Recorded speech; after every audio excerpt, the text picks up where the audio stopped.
Three, smile. Ito na po yun. After 3 years ako na naka-braces at saka 4 hours na pinaganda ang ngipin ko ni Dr.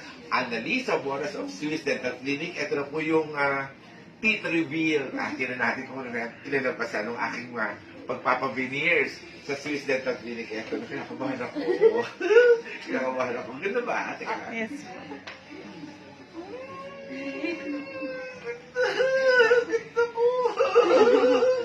Ang ganda ko! Walang makalawan dyan! Promise! Dream ko po ito sa tarong buhay ko. Kasi hindi ko po talaga ito magagawa. Kundi po ito, Annalisa mo na kami ito!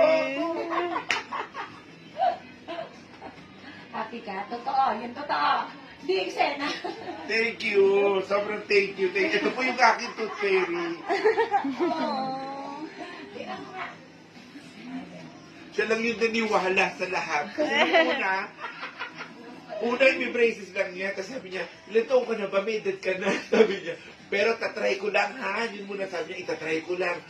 Nagawan po ng parang talagang gumanda yung ngipin ko. Hindi pa siya nagkahusto. Sabi niya, mas pagandahin pa natin, gawin pa natin veneers. Kasi lumalabas-labas ka sa hindi dapat maganda tayong lahat. And everybody deserves to have a beautiful smile. Ayan po yung resulta.